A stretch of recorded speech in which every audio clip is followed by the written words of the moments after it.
أعوذ بالله من الشيطان الرجيم. بسم الله الرحمن الرحيم. والوالدات يرضعن أولادهن حولين كاملين لمن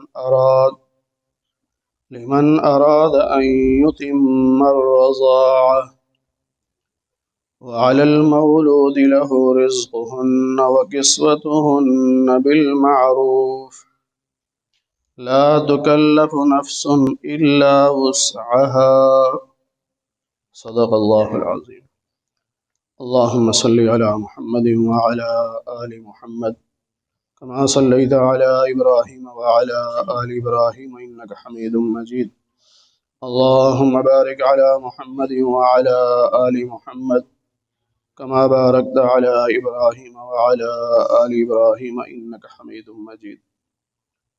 دوسرے پارے کا 14واں رکوع سورہ بقرہ کی آیت نمبر 233 سے درس کا آغاز ہو رہا ہے۔ پچھلے 2 رکوع میں طلاق کے مسائل بیان ہوئے، ان میں سب سے پہلے لعان کا مسئلہ بیان ہوا، سب سے پہلے ایلا کا مسئلہ بیان ہوا کہ اگر شوہر قسم کھا لے کہ میں اپنی بیوی کے پاس اتنا عرصہ نہیں جاؤں گا، 4 مہینے یا 4 مہینے سے زیادہ کی قسم کھا لے اور پھر نہ جائے تو پھر طلاق ہو جاتی ہے۔ 4 مہینے سے کم کی اگر قسم کھائی ہے تو ایسی صورت میں طلاق نہیں ہوتی، اور اگر طلاق دے دے تو پھر عدت 3 حیض ہے کہ 3 مرتبہ عورت کو مہواری آ جائے تو اس کی عدت مکمل ہو جاتی ہے۔ 2 طلاقیں رجعی ہوتی ہیں، یعنی ایک طلاق کے بعد عدت کے دوران رجوع کر سکتا ہے۔ اگر 2 طلاقیں دی ہیں تو عدت کے دوران رجوع کر سکتا ہے، اور اگر 1 یا 2 طلاق دی تھی اور عدت گزر گئی تو عدت کے بعد دونوں رضامندی سے دوبارہ نکاح کر سکتے ہیں۔ لیکن اگر 3 طلاقیں دے دی، چاہے وقفے سے 3 دی ہوں، چاہے ایک ہی مجلس میں تینوں طلاقیں دی ہوں، تو اب نہ رجوع کر سکتا ہے نہ دوبارہ نکاح کر سکتا۔ اس کے لیے اللہ تعالیٰ نے حلالے کی صورت رکھی ہے، اور وہ یہ ہے کہ عورت کسی اور سے نکاح کرے، پھر اگر وہ خود طلاق دے دے یا وہ فوت ہو جائے تو اس کے بعد عدت گزار کے پھر یہ پہلے شوہر سے دوبارہ نکاح کر سکتی ہے۔ اور یہ جو طریقہ رکھا جاتا ہے، جو لوگوں کے ہاں مشہور ہے کہ یہ نکاح کروایا اور کہا کہ 1-2 رات کے بعد طلاق دے دو، اس نیت سے جو نکاح کرتے ہیں اس پر نبی پاک صلی اللہ علیہ وسلم نے لعنت فرمائی۔ باقاعدہ نکاح کیا جائے بیوی بنا کر رکھنے کی نیت سے۔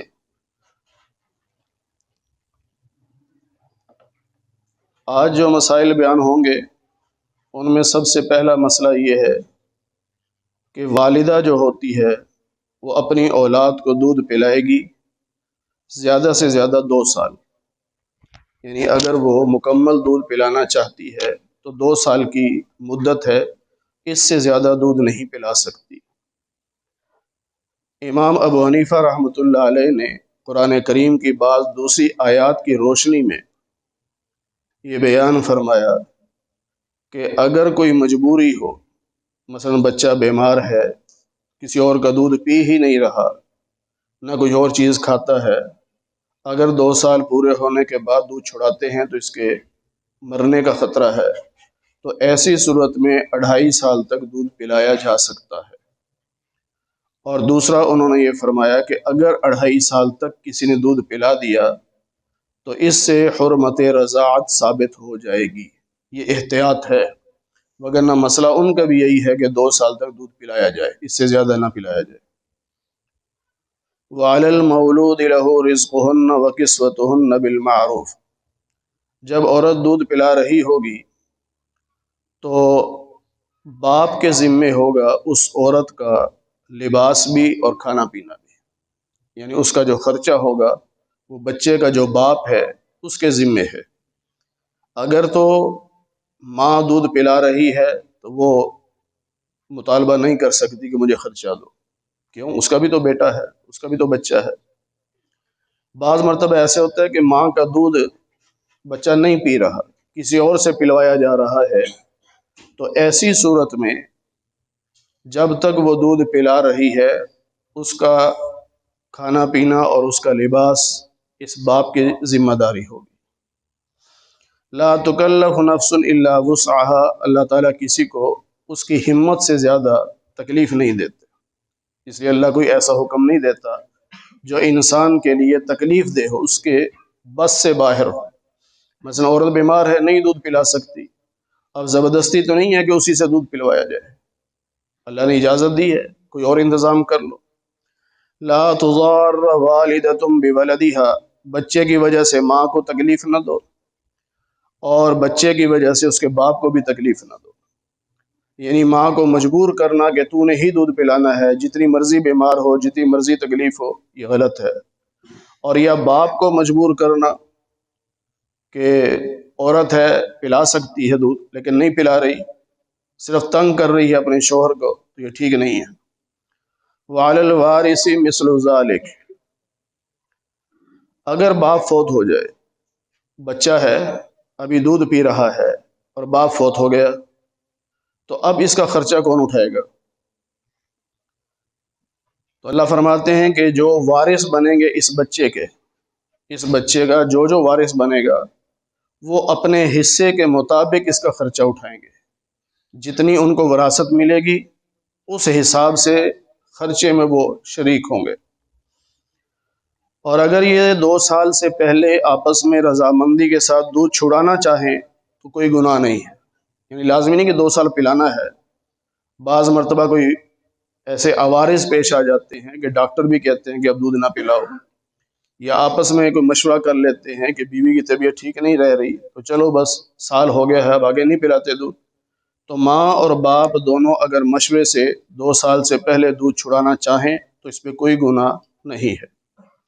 اور اگر کسی اور سے دودھ پلوانا چاہو، ہوتا ہے، اور یہ عرب میں زیادہ رواج تھا کہ بچوں کو دیہاتوں میں بھیجتے تھے تاکہ کھلی آب و ہوا، صاف شفاف آب و ہوا میں ان کی پرورش ہو، اور کسی خاندانی عورت کا دودھ پلواتے تھے.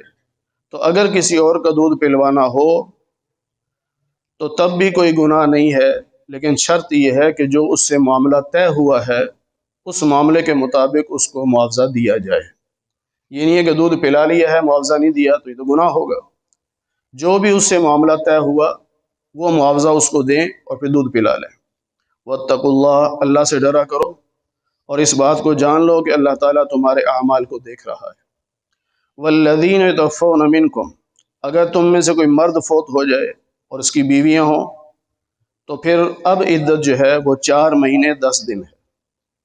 پہلے عدت گزری تھی طلاق کی کہ اگر طلاق ہو گئی تو پھر 3 حیض یعنی 3 مرتبہ ماہواری آ جائے تو عدت مکمل ہوگی.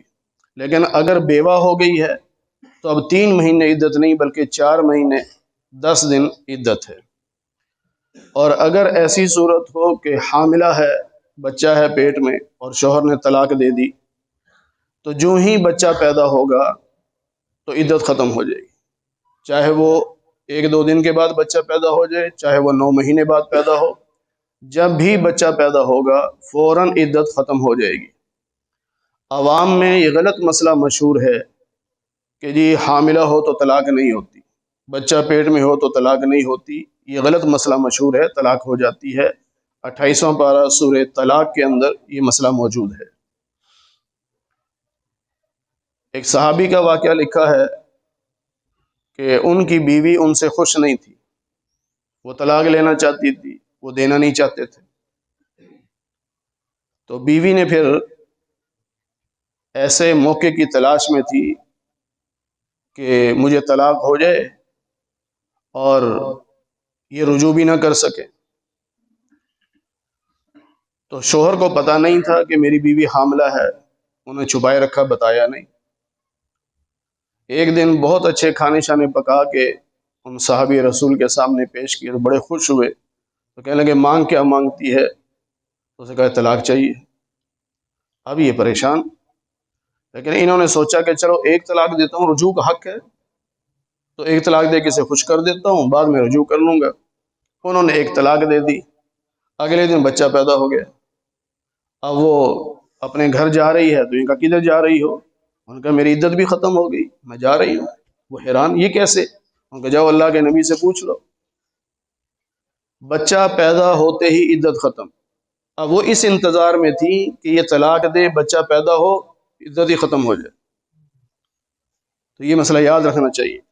پھر اللہ فرماتے ہیں کہ جب یہ عدت پوری ہو جائے، یعنی یہ 4 مہینے 10 دن والی، اب اگر عورت آگے اپنی مرضی سے کہیں نکاح کرتی ہے تو تم اسے روک نہیں سکتے، اسے روکنا بھی نہیں چاہیے، بیوہ کا حق ہے، وہ آگے نکاح کر سکتی ہے۔ ہمارے معاشرے میں یہاں 2 باتیں غلط ہیں۔ ایک، بیوہ کو نکاح نہیں کرنے دیتے، اور لوگ بھی نہیں چاہتے کہ بیوہ سے نکاح کریں، یہ بھی غلط ہے۔ جبکہ نبی پاک صلی اللہ علیہ وسلم کی جو سنت ہے بیوہ سے نکاح ہے۔ آپ کی بیویوں میں زیادہ تر بیویاں بیوہ تھیں، اور اسلام یہ سکھاتا ہے کہ کوئی عورت بغیر نکاح کے نہ رہے۔ بیوہ سے نکاح سرپرستی کے لیے ہوتا ہے کہ اس سے نکاح کرو تاکہ اسے تحفظ ملے، لوگوں کو پتہ ہو کہ اس کے سر پہ سائیں ہے، اور جب نہیں ہوتا تو لوگ بری نظروں سے دیکھتے ہیں۔ تو بیوہ سے نکاح کرنا چاہیے اور بیوہ کو اجازت دینی چاہیے۔ دوسرے، ہمارے ہاں غلط رسم یہ ہے کہ اگر بیوہ نکاح کی بات کرے تو سسرال والے کہتے ہیں کہ تجھے وراثت میں حصہ نہیں ملے گا اگر آگے شادی کرے گی، اور اگر وراثت میں حصہ لینا ہے تو پھر آگے شادی نہیں کر سکتی۔ یہ کیوں؟ شریعت نے اس کو حق دیا ہے، اس کو وراثت ملے گی، اور پھر وراثت کے بعد اسے حق ہے کہ وہ آگے شادی کر سکتی ہے۔ تو ہم کون ہیں روکنے والے؟ جب ہم نے شریعت کو چھوڑا ہے تو ہمارے معاشرے میں گندگی پھیلی ہے، بے حیائی پھیلی ہے۔ ہر عورت کا حق ہے اور اس کو حق دینا چاہیے، اور کوشش کر کے اس کا نکاح کروانا چاہیے۔ 18ویں پارے میں ہے سورہ نور میں، وَأَنكِحُوا الْأَيَامَ مِنكُمْ وَالصَّالِحِينَ مِنْ عِبَادِكُمْ وَإِمَائِكُمْ، سب کے نکاح کرواؤ، کوئی مرد کوئی عورت بغیر نکاح کے نہ رہے۔ اور یہی وجہ ہے کہ مدینہ منورہ میں صحابہ کے دور میں کوئی عورت بغیر نکاح کے نہیں ہوتی تھی۔ ادھر عدت پوری ہوئی، ادھر 3 4 5 پیغام آ جاتے تھے، اور اس کو اختیار دیا جاتا تھا تو جس سے چاہے نکاح کر لے۔ وہ اپنی مرضی سے نکاح کرتی تھی، اور بعض عورتیں ایسی تھی 3 3 4 4 مرتبہ بیوہ ہوئی لیکن پھر آگے نکاح کیا۔ ہمارے ہاں تو عیب سمجھ لیتے ہیں نا، ہماری عورتیں بعض دفعہ باتیں کرتی ہیں، یہ تو ڈین ہے، ہمارا بیٹا کھا گئی، اس نے مارا ہے، موت تو اللہ کے ہاتھ میں۔ اگر بیٹا فوت ہو گیا ہے آپ کا تو اس بہو نے تو نہیں مارا نا، وہ تو اللہ کے حکم سے فوت ہوا ہے، تو اس بیوہ کو کیوں الزام دیتے ہو؟ یہ بہت بڑا جرم ہے، غلط ہے، کبھی نہیں کہنا چاہیے۔ کہ کئی لوگ لڑتے ہیں، یہ پہلے بیوہ ہو گئی، اب اگر ہم شادی کریں گے کہیں ہم بھی نہ مر جائیں۔ بھائی ہر ایک نے اپنے وقت پہ مرنا ہے، یہ غلط باتیں ہیں۔ پھر آگے اللہ فرماتے ہیں کہ عدت کے دوران تم نکاح کا پیغام نہیں دے سکتے۔ ہاں یہ ہے کہ تمہارے دلوں میں باتیں ہوں گی، تم ذکر بھی کرو گے کہ فلاں بیوہ ہو گئی یا فلاں کو طلاق ہو گئی تو میرا ارادہ ہے میں اس سے نکاح کر لوں، یہ باتیں تم کرو گے۔ تو اللہ کہہ رہے ہیں کہ واضح طور پر نکاح کا وعدہ نہ کرو، لیکن اشاروں کنایوں میں اسے پیغام دے دو۔ اشارہ کنایوں میں جیسے بندہ کہہ دیتا ہے کہ کوئی بات نہیں، اللہ نے اور بہت مرد پیدا کیے ہیں، کیا پتہ پہلے سے اچھا مل جائے، تو عورت سوچنے مجبور ہو جاتی ہے جو یہ کہہ رہا ہے ہو سکتا ہے اسی کا ارادہ ہو۔ تو یوں اشاروں کنایوں میں پیغام دیا جا سکتا ہے، واضح طور پر عدت کے دوران نکاح کا وعدہ نہیں کیا جا سکتا۔ اور ہمارے ہاں تو وعدہ چھوڑیں، عدت کے دوران نکاح کرتے ہیں اور پھر قوم کے لیڈر بھی بنے پھرتے ہیں۔ عدت کے دوران نکاح اور لیڈر، اور ہماری قوم ایسے گناہوں پر بھی خاموش رہتی ہے، کوئی بات نہیں۔ گناہ پر خاموش رہنا بھی گناہ کرنے کے مترادف ہوتا ہے۔ گناہ کو گناہ تو سمجھے نا، صفائیاں تو نہ دیں کسی کی، جس نے گناہ کیا اس کو گناہ سمجھیں۔ پھر اللہ فرماتے ہیں یاد رکھو اس بات کو کہ جو تمہارے دلوں میں اللہ اس کو جانتا ہے۔ اب ایک صورت یہ ہے کہ اگر نکاح ہوا اور حق مہر طے نہیں ہوا، بعض دفعہ ہو جاتا ہے، بھول گئے طے نہیں کیا حق مہر، نکاح ہو گیا، اب نکاح کے بعد رخصتی سے پہلے طلاق کی نوبت آ گئی، بعض ویسا بھی ہوتا ہے نکاح ہوا ہے رخصتی نہیں ہوئی لیکن طلاق کوئی جھگڑا ہو گیا، کوئی 100 مسئلے بن گئے، اب طلاق کی نوبت آ گئی، تو ایسی صورت میں کیا ہوگا؟ حق مہر نہیں دیا جائے گا، البتہ ومتعوہن، اسے ایک جوڑا دے کر رخصت کیا جائے گا۔ یہ جگہ جگہ اللہ تعالیٰ نے ایک جوڑے کی بات کی ہے کہ ایک سوٹ دے کر اچھا سا، وہ بھی اللہ فرما رہے ہیں علی الموسع قدر، جو مالدار ہے اپنے حساب سے لے گا اور جو غریب ہے وہ اپنے حساب سے لے گا، جیسی اس کی حیثیت ویسا وہ سوٹ لے کر اس کو دے کر رخصت کر دے گا۔ اور اگر طلاق کی نوبت آئی رخصتی سے پہلے اور حق مہر طے تھا، نکاح کے وقت حق مہر طے ہو گیا تھا، اب آدھا حق مہر عورت کو ملے گا، پورا نہیں مل سکتا کیونکہ رخصتی نہیں ہوئی۔ اگر پہلے دے چکا ہے حق مہر تو عورت کو چاہیے آدھا واپس کر دے، اور اگر ابھی حق مہر نہیں دیا تو مرد کی ذمہ داری آدھا حق مہر اس کو دے دے۔ اور اللہ کہتے ہیں کہ مرد اگر سارا ہی حق مہر اس کو معاف کر دے، یعنی دے دیا تھا واپس نہ لے آدھا، تو یہ زیادہ بہتر ہے۔ مرد ہے نا، مرد ہونا دکھانا چاہیے کہ میں مرد ہوں۔ اب رخصتی کسے کہتے ہیں؟ یہاں دو صورتیں تو پیش آ گئی، رخصتی سے پہلے طلاق ہو جائے، حق مہر طے نہیں ہوا تھا تو کچھ نہیں ملے گا، اگر حق مہر طے ہوا تھا تو عورت کو آدھا حق مہر ملے گا، یہ دو صورتیں ہیں۔ لیکن رخصتی کسے کہتے ہیں؟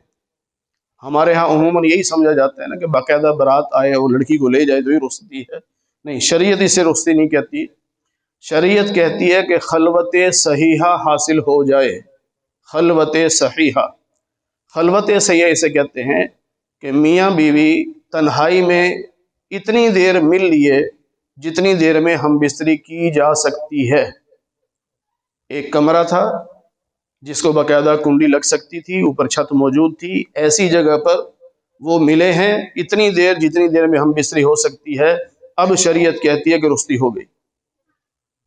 اب ایسی صورت کے بعد اگر طلاق ہوگی تو باقاعدہ حق مہر پورا دینا پڑے گا اور عدت بھی ہوگی، اور اگر اتنی رخصتی بھی نہیں ہوئی تھی یعنی خلوت صحیحہ حاصل نہیں ہوئی تھی تو ایسی صورت میں اگر حق مہر طے نہیں تھا تو کچھ نہیں ملے گا، اگر طے تھا تو آدھا حق مہر ملے گا، لیکن ایسی صورت میں عدت نہیں ہوگی، فوراً آگے نکاح کر سکتی ہے۔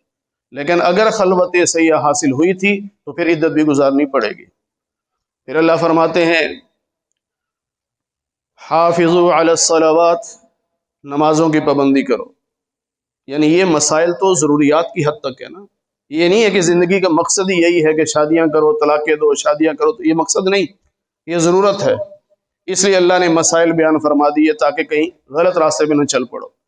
فرمایا ان میں مگن رہ کر نمازوں کو نہ بھول جانا، حافظوا علی الصلوات، نمازوں کی حفاظت کرو، خاص طور پر والصلاۃ الوسطی، درمیانی نماز یعنی عصر کی نماز، کیونکہ یہ وقت ایسا ہوتا ہے کہ عصر کی نماز عموماً رہ جاتی ہے، کاروبار میں مصروف ہے یا نوجوان کھیل کود میں مصروف ہیں، تو اس وجہ سے عموماً عصر کی نماز میں سستی ہوتی ہے، اس لیے فرمایا خاص طور پر اس کی حفاظت کرو۔ وقوموا للہ قانتین، اور نماز میں کھڑے ہو جاؤ اللہ کے لیے فرما برداری کرتے ہوئے، عاجزی کرتے ہوئے، فرما برداری کرتے ہوئے۔ اس آیت کے اترنے سے پہلے نماز میں بہت ساری چیزیں ایسی تھی جو جائز تھی، مثلا باتیں آپس میں کر سکتے تھے۔ حضرت عبداللہ بن مسعود رضی اللہ تعالیٰ عنہ ہجرت فرما کر حبشہ چلے گئے، جب پتہ چلا کہ نبی پاک صلی اللہ علیہ وسلم مدینہ تشریف لے آئے ہیں تو اب حبشہ سے مدینہ تشریف لائے۔ جب مدینہ پہنچے تو گھر میں سامان رکھ کے مسجد میں آئے تو نماز کھڑی تھی، تو آگے سلام کیا، کسی نے سلام کا جواب نہیں دیا، کیونکہ پہلے نماز ہی میں سلام کا جواب دیتے تھے، اب جواب نہیں دیا۔ پھر نماز ہی میں پوچھ لیا کرتے تھے کہ یہ جوتے کہاں رکھنے ہیں، تو اشارے سے بتا دیا کرتے تھے، لیکن اب انہوں نے پوچھا بھی جوتے کہاں رکھنے، کسی نے جواب نہیں دیا۔ آپ پریشان ہو گئے کہ شاید مجھ سے ناراض ہیں یہ سارے، کیونکہ آپ کو پتہ نہیں تھا کہ یہ آیت اتر چکی ہے۔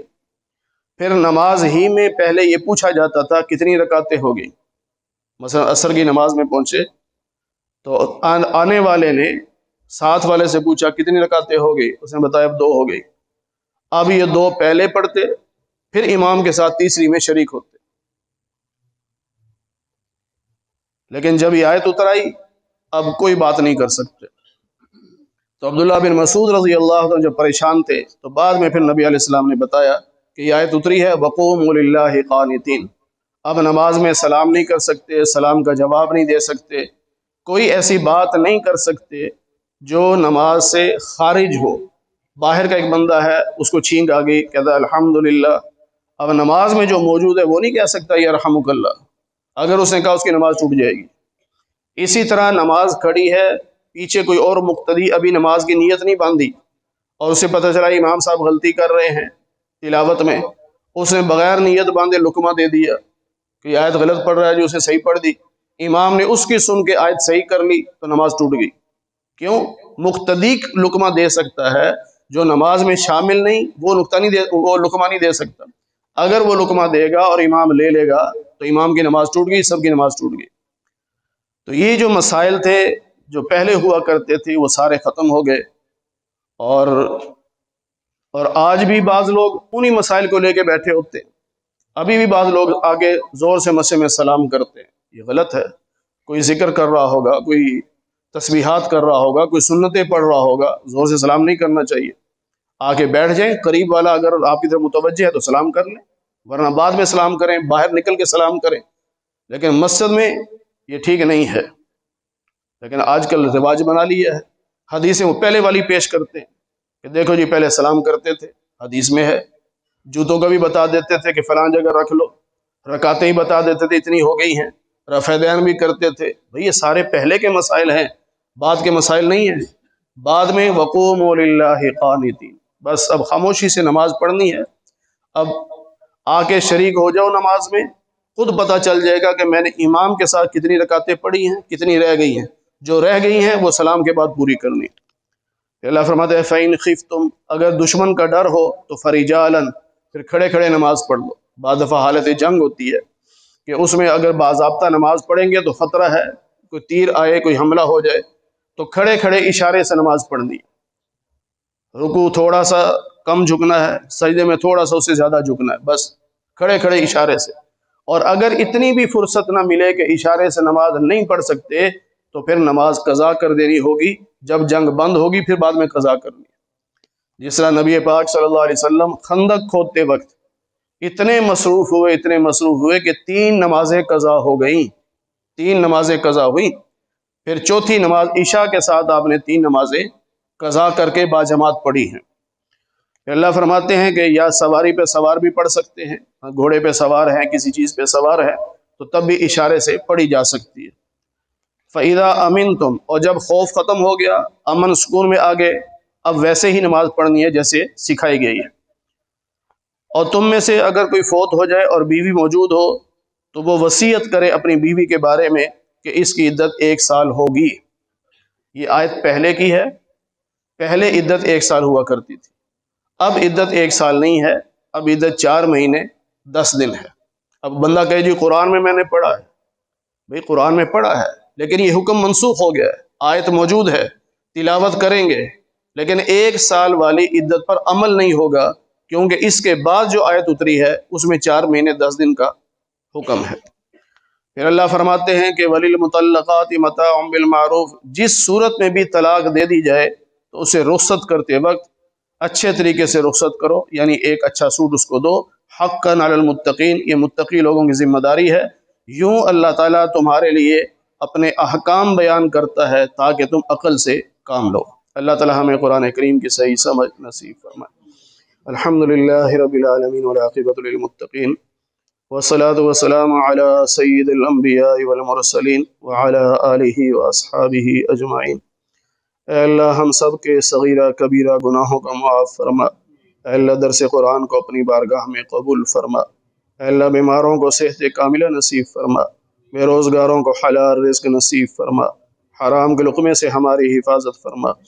اے اللہ جتنے مسلمان دنیا سے جا چکے سب کی مغفرت فرما دے۔ اے اللہ سب کو جنت الفردوس میں اعلیٰ مقام نصیب فرما دے۔ اے اللہ ہم سب کو قیامت کے دن حضور نبی پاک صلی اللہ علیہ وسلم کی شفاعت نصیب فرما، جنت میں آپ کی رفاقت نصیب فرما، آپ کے دست مبارک سے حوض کوثر کا پانی پینا نصیب فرما۔ اے اللہ، جیسے آج ہم آپ کے گھر میں آپ کے قرآن کے نام پر اکٹھے ہیں، اے اللہ ہم سب کو جنت میں بھی اکٹھا فرما دے۔ اے اللہ، محض اپنے فضل و کرم سے حضور نبی پاک صلی اللہ علیہ وسلم کے صدقے سے ہماری دعاؤں کو قبول فرما لے۔ وصلی اللہ علی النبی الکریم برحمتک یا ارحم الراحمین۔